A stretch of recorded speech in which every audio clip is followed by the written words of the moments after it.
Bonjour à tous, je suis très heureux de passer ce moment autour de Pâques, dans ce jour qui est porteur de tellement d'espérance. Et c'est l'approche de Jésus sur la vie après la mort. Le titre de mon partage, c'est Pâques d'espérance. Et aujourd'hui, je voudrais parler de l'importance de l'espérance. Jésus, quand il est venu, il a vécu sur terre, il a parlé beaucoup de la mort et de la vie éternelle. Et il a ressuscité plusieurs morts, et en particulier celui de Lazare, un ami très très proche. Et je voudrais vous le partager. Il a ressuscité Lazare juste avant lui de mourir et de vivre son expérience de résurrection. Et mon propos, c'est de dire que toute culture, toute personne a et vit avec une espérance. On ne peut pas vivre sur cette terre sans être bougé à l'intérieur de nous par une attente de quelque chose. C'est pourquoi on dit l'espoir fait vivre.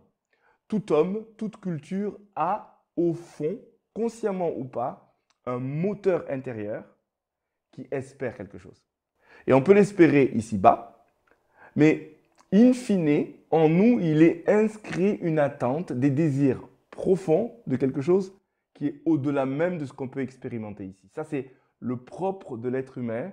Il y a quelque chose, une aspiration à l'éternité. C'est inscrit en nous. Ce que je vous propose aujourd'hui, c'est de l'explorer, de l'accueillir, de le considérer.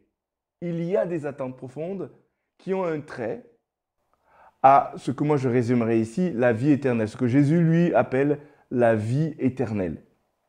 Il est lui-même porteur de ce message, il vient d'en haut et il vient nous annoncer la bonne nouvelle qu'il y a quelque chose après la mort.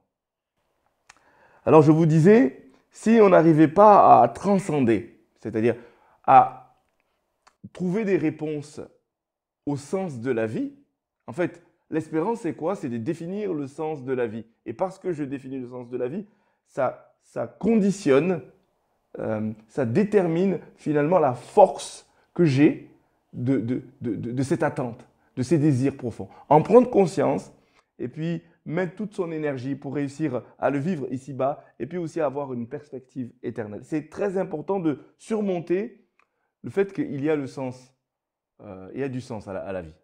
C'est insupportable. Les gens qui se suicident, en vérité, c'est qu'ils trouvent insupportable qu'il n'y ait pas de sens à la vie. Ou en tout cas, pas suffisamment pour continuer à vivre.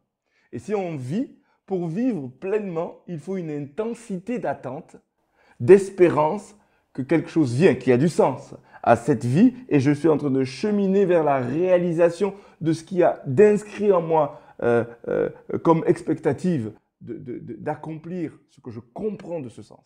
Et ce avec quoi je me réconcilie. C'est le propos de Jésus à Pâques. En fait, il meurt et il annonce quelque chose.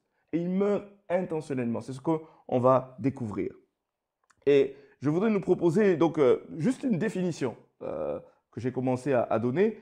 C'est l'espérance, c'est une grande expectative qui va venir satisfaire nos désirs profonds. Je répète, l'espérance est la grande ou les grandes expectatives, attentes qui vont venir satisfaire nos désirs profonds, que ce soit conscient ou que ce ne soit pas conscient. Et si tu crois que ce n'est pas important d'avoir une espérance, si tu crois que ce n'est pas important de savoir finalement qu'est-ce qui te bouge. Des fois, on est irrité par des modèles, on est inspiré par des gens, et puis on prend pour nous, on vit par procuration, une espérance et on bouge. On peut rechercher le matérialisme, par exemple, et vouloir acquérir des biens, acquérir des richesses, etc. Et puis, ça nous bouge. On se lève le matin avec dire, je veux dans ma vie vivre ça. Et je peux des fois même ne pas avoir conscience que le moteur intérieur de mon espérance, c'est d'être en sécurité financière, de gagner beaucoup d'argent, d'avoir vraiment un confort. Et puis ça me bouge, ça me donne de la motivation. Il y a des gens qui vont se lever le matin avec la patate parce qu'ils cherchent ça. Il y a une espérance. C'est ça l'espérance. C'est défini par le matérialisme ou arriver à avoir un niveau de vie, de confort de vie, etc. Et c'est peut-être une bonne chose en soi. Mais in fine, on peut finir sa vie et être finalement déçu. C'est-à-dire, on l'a atteint, on a un confort, on a pu réussir, et puis se dire, mais il y a quelque chose en moi qui finalement n'est pas satisfait. Ça n'a pas étanché une soif qui dépasse, parce que derrière, il y a une attente qui est autre. Et très souvent, c'est comme un mirage, on y arrive, on boit et on se dit, mais mince, ça étanche pas ma soif. Donc l'espérance n'est pas rencontrée. Et en fait, je vais vous proposer 3 choses que Jésus lui-même donne des réponses. Il y a l'argent, il y a le pouvoir, la capacité de faire des choses, mais il y a aussi l'amour.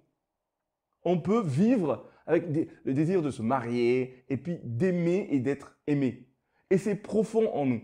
Donc, ça nous bouge. Des fois, on en a conscience, plus ou moins, ça nous bouge. Et puis, on y arrive, et quand on y arrive, on peut vivre l'amour et puis même être très heureux en compagne, en mariage.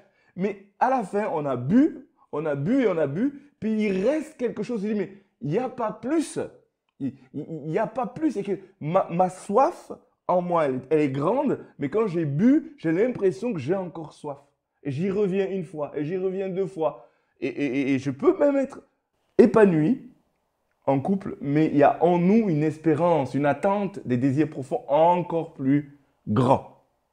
Et idem pour la gloire. Moi, je crois qu'il y a des gens qui sont bougés par des désirs profonds de gloire, de réussir, de briller, d'avoir un public qui reconnaisse leur talent et puis que ça vienne combler quelque chose à l'intérieur de nous. Et on va se lever, alors souvent des artistes ou autres vont faire des choses dans la perspective que ce soit reconnu et qu'ils aient de la gloire. Il y a des gens qui réussissent. Mais le nombre, moi vous savez, je suis assez fasciné par les histoires vraies d'artistes qui ont réussi. Mais je pense pas avoir vu un film, par exemple, d'un artiste qui arrive au sommet de sa gloire et puis il est épanoui, il est comblé et tout va bien. Très souvent, il y a de la drogue. C'est-à-dire, ils y arrivent, la gloire est là, mais ça les déborde. Ils boivent, ça ne comble pas. Et très souvent, c'est des déboires au niveau amoureux, des déboires au niveau de la drogue, parce qu'il y a quelque chose qui n'est pas rencontré. C'est une espérance, c'est une attente, des grands désirs, mais au moment où ils viennent le trouver, parce que ce n'est pas tout le monde qui réussit dans ce domaine, ils sont débordés. Ils boivent, mais le désir n'est pas comblé, parce qu'il est bien plus grand. Donc, c'est très important de considérer ce qui nous bouge. En fait, nos désirs intérieurs. En avoir conscience. Et ça vient donner une réponse au sens qu'on donne à notre vie. Quel sens donnes-tu à ta vie? Quel est le moteur qui te bouge?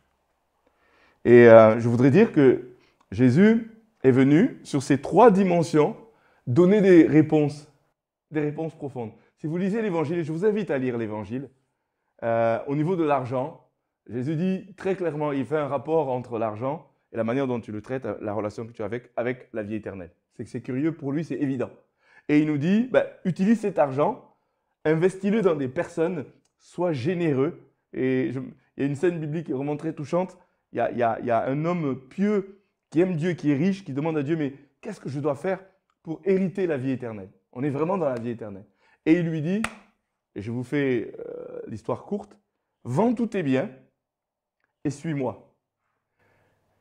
Et là, malgré son amour pour Dieu, son amour pour son admiration pour Jésus, c'est difficile pour lui. Et là, Jésus dit, Jésus l'aime. Et il dit, vous voyez, c'est compliqué pour quelqu'un qui est riche, finalement, parce qu'il boit à ça et ça l'empêche d'étancher quelque chose de plus grand qui est dans la vie éternelle. Et il lui dit, détache-toi de cela, tu peux profiter de l'argent, du matériel, tu peux apprécier, mais que ça ne soit pas ton Dieu, que ce ne soit pas ta finalité. Et il lui ouvre une porte d'espérance en disant, vends, sois libre de l'argent, sois libre du confort, sois libre de ces choses, surtout partage-le à des gens. Mets ce trésor dans des personnes. Aime plus les gens que ton maître. Ne sois pas individualiste. Et là, ça vient de toucher notre culture, la culture occidentale qui met l'ego en premier, moi en premier, mes besoins en premier. Et là, il dit, prends du recul, donne aux autres, investis dans des vies, dans des cœurs, sois libre d'aimer Dieu, d'aimer l'autre, donne généreusement et tu vas voir, ça va avoir une incidence sur la vie éternelle. Il y a un lien entre ce que nous vivons ici et ce qu'on va vivre après. Et toute la vie de Jésus, c'est vie dans la perspective de l'éternité. Ce qui est important, c'est ce qui se passe au ciel. Et du coup, tu vas étancher ta soif dans la perspective de ce que tu fais aujourd'hui, mais aussi par rapport à la vie éternelle. Il y a un lien entre ce que tu fais ici-bas et ce que tu vas vivre. Et le fait d'avoir cette perspective de l'éternité, c'est qu'il y a quelque chose qui se passe en dehors. C'est comme si le matériel, l'argent, tout le confort, la sécurité, eh bien, on le place pour après. On a un rapport à quelque chose qui dure, qui est invisible, qui est immatériel et qui est plus important que le matériel. La deuxième chose, c'est la gloire. Jésus aborde la notion de la gloire. La Bible nous présente Jésus, il se dépouille de la gloire pour se rapprocher de nous. En fait, moi je pense que quand on cherche la gloire, il y a quelque chose d'authentique qu'on veut trouver. Quelque chose de profond, quelque chose qui n'est pas dans l'extérieur, quelque chose qui est à l'intérieur. Jésus, la Bible nous dit, il se dépouille de cette gloire pour se rapprocher de nous et nous parler du Père, nous parler de l'éternité, nous parler de ce que Dieu veut retrouver dans notre relation, dans la relation avec nous. C'est le cœur à cœur. Ce n'est pas dans les bouffes, ce n'est pas dans les paillettes, c'est dans l'intimité de nos cœurs pour dans l'humilité, nous rejoindre, venir nous nourrir profondément. J'ai vécu une expérience personnelle extraordinaire à l'âge de 14 ans où j'ai vécu exactement ça. J'étais un jeune homme avec beaucoup d'ambition et j'aimais j'aimais la gloire. C'est aussi simple que ça. L'idée d'attirer le regard sur moi, etc., etc. Puis j'ai rencontré des croyants qui avaient vécu une rencontre avec Jésus et qui les rendaient simples, pas portés à ces choses. En tout cas, je me sentais en décalage avec eux. J'étais interpellé par ce qu'ils portaient de cette rencontre avec le Jésus qui rend humble, qui nous donne d'être comblés à l'intérieur et d'être bien avec soi-même, d'être en grande sécurité. Et je fais comme un détour, pour dire, mais qu'est-ce qu'ils ont et que je n'ai pas? Et j'ai découvert que c'était la rencontre avec ce Jésus. Et je me suis tourné vers lui, je me suis mis à le chercher par la prière, très simplement. C'est ce que je vous propose de faire ici. Me tourner vers lui et puis dire, tiens, si tu es vivant, manifeste-toi et révèle-toi à moi. Et puis il l'a fait. Alors c'était une expérience qu'on pourrait croire mystique, mais j'avais les yeux fermés en prière et je me suis mis à pleurer. J'ai vu le Christ en croix et je me suis mis à converser avec lui. Et son amour m'a percuté. Je me suis senti aimé comme quelqu'un d'important. Et cette connexion dont je vous parle d'humilité, de simplicité est venue sur moi. J'ai ouvert mon cœur et il y a quelque chose de profond qui s'est passé à ce moment-là. Et le dernier point, c'est l'amour. On a une aspiration à l'amour, chacun, de vivre l'amour. Et on est des êtres pour vivre des relations profondes. Bien, Jésus nous parle d'un amour, ce qu'on appelle agapé, qui est inconditionnel. Et il vient nous aimer, pas sur la base de ce qu'on fait, mais juste par la définition de ce que lui dit de nous. Nous avons du prix à ses yeux. Et il vient nous donner de l'amour sans que nous ayons à le gagner. Ça, c'est le cœur de l'évangile. C'est le cœur de l'espérance. C'est possible d'être aimé pour ce qu'on est, pas pour ce qu'on fait. Et je vais vous dire, c'est compliqué dans la relation humaine. Dans la relation humaine, on est dans des dettes. Dans la relation humaine, dans une relation toujours de réciprocité. Je te donne, tu me donnes, je te donne, tu me donnes. Et là, Jésus vient casser cela pour ouvrir une porte réelle d'espérance. Que l'amour véritable, l'amour qui n'est pas basé sur ce qu'on fait, est possible. Et cet amour, c'est quoi? C'est que Jésus est en train de nous dire, il te suffit de recevoir cet amour. Je vous parlais de mon expérience tout à l'heure, quand j'ai ouvert mon cœur, que j'ai eu une révélation, une relation personnelle avec Jésus. Je pleurais toutes les larmes de mon corps parce que je prenais conscience que Jésus m'aimait, pas pour ce que je fais, mais pour ce que je suis. Il suffit de le recevoir. C'est ça la foi, le recevoir. C'est un cadeau.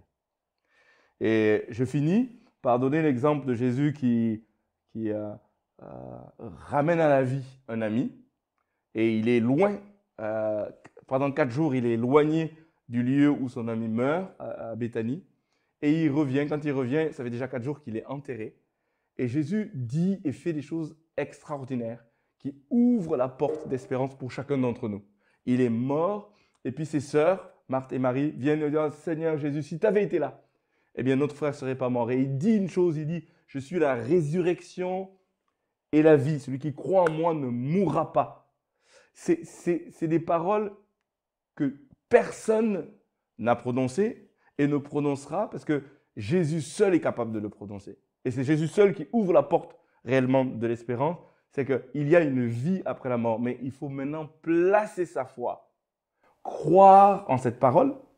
Et parce qu'on a cru en cette parole, ouvrir son cœur et cheminer dans une dynamique de foi, de relation avec le ressuscité qui dit « Je suis la résurrection et la vie ».